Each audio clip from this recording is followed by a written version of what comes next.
आप सभी को मेरा प्रणाम। आज रविवार है, 13 अप्रैल है। आज से हिंदू पंचांग कह लीजिए चैत समाप्त होके आज बैसाख में प्रवेश कर रहे हैं।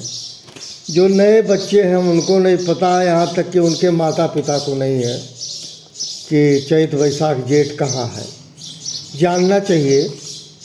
एक कहावत है, knowledge is both light and power. अगर ज्ञान है तो उजाला है, प्रकाश है, शक्ति है, और जब ज्ञान है तो उत्साह होगा तो आत्मविश्वास बढ़ेगा।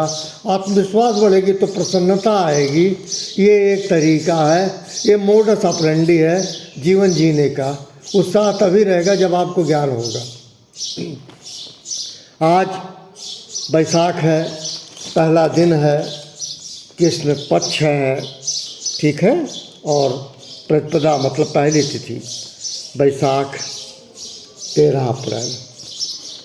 आज सिख समुदाय का विशेष पर्व बैसाखी पर्व मनाया जाता है। हर्ष और उल्लास का त्यौहार है। इसका संबंध रबी के फसल से भी है।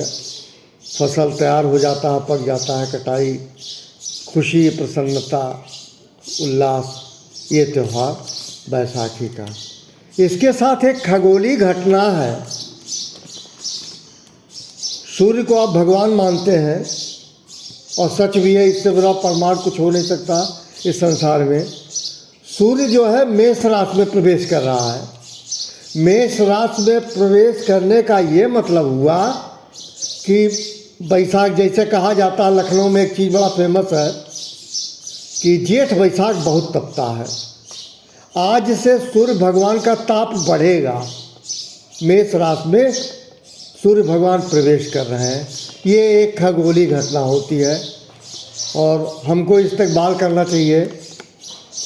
खुशहाली का प्रतीक है, हरा भरा होने का प्रतीक है, समृद्धि का प्रतीक है भगवान सूर्य। मैं उनको नमन करता हूँ। उसके बाद एक घटना घटी थी, दुखद है, और अतीत दुखद अगर है, लोग कहते हैं हिस्ट्री रिपीट्स इटसेल्फ। मैं ये कहता हूँ ऐसा इतिहास कभी दोहराया ना जाए। वो ये था प्यारे, अमृतसर में एक जगह है जलियांवाला बाग।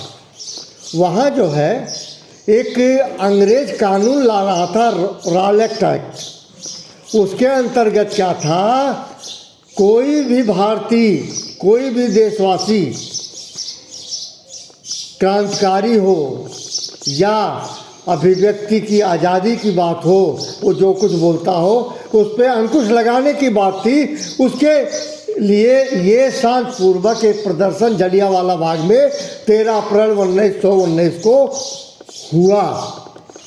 परिणाम ये हुआ, ब्रिटिश हुकूमत का सेना अधिकारी जनरल डायर गोली चलवा दी, नरसंहार किया, जिसमें 1000 लोग मर गए, 2000 लोग घायल हुए।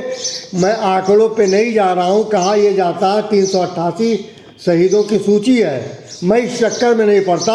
मैं जानता हूँ किसी भी घर का एक अगर नौनिहाल मरता है तो उसके 6 लोग मरते हैं। इस हिसाब से अगर कैलकुलेशन किया जाए तो कई हजारों घर बर्बाद हो गए। 13 अप्रैल 1919 को जनरल डायर की हरकत से, उनके इस एक्ट से खून बहाया गया था जलियांवाला बाग।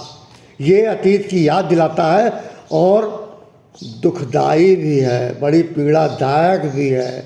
कितने क्रूर अत्याचारी थे अंग्रेज, और हम उनके गोरे शकल को देखकर बड़ा खुश होते हैं। बड़ा स्मार्ट है, अंग्रेजी अच्छा बोल लेता है, कुछ नहीं बोल पाता। हमारे हिंदुस्तानियों से अच्छा ग्रामर अंग्रेज़ों को नहीं आती, कुछ नहीं बोल पाता, लेकिन बड़े नक्शे से वो बढ़िया सूट बूट पहन लिया, टाई पहन लिया, टाई लगा के माना बन गए जनाब हीरो। रहे पढ़ाई और लिखाई में 0-0, कुछ नहीं जानते। हम गलतफहमी है किसी से इन्फ्लुएंस क्यों होते हैं। अच्छा कपड़ा पहन लिया, गोरा है। एनीवे, मुझे दुख होता है आज के दिन स्पेशली न मैं था, न मैं उस समय जिंदा था, न मैं पैदा हुआ था, मुझे कुछ नहीं पता। बस इतना पता है कि शांतिपूर्ण वो जो है एक मूवमेंट था और उस मूवमेंट पे जनरल डायर ने गोली चलवा दी। इससे ज़्यादा दुखद कुछ हो नहीं सकता। मुझे व्यक्तिगत कहीं न कहीं आहत है और बार बार ये मुझको चुभता है, ऐसा क्यों हुआ। और मैं यही कहूँगा, अगर कोई शांतिपूर्वक बातचीत कर रहा है या कुछ कर रहा है जो नहीं ठीक है, आप किसी की आज़ादी पर रोक नहीं लगा सकते। आज पुरुष महिला इकट्ठा होकर बातें करते हैं, बेवजह भी करते हैं, कोई रोक नहीं टोक नहीं है। अंग्रेज़ी हुकूमत में आप इकट्ठा नहीं हो सकते थे, गैदरिंग नहीं हो सकती थी, आप बात नहीं कर सकते थे, आप आज़ाद नहीं थे, आप स्वतंत्र नहीं थे अभी अपनी अभिव्यक्ति के लिए। आज आप खुली सांस ले रहे हैं। ये लोग शहीद हैं प्यारे, इनकी शहादत के बाद ये देश आज़ाद हुआ है। मैं ऐसे शहीदों को नमन करता हूँ। Wish you all the best. Thank you very much.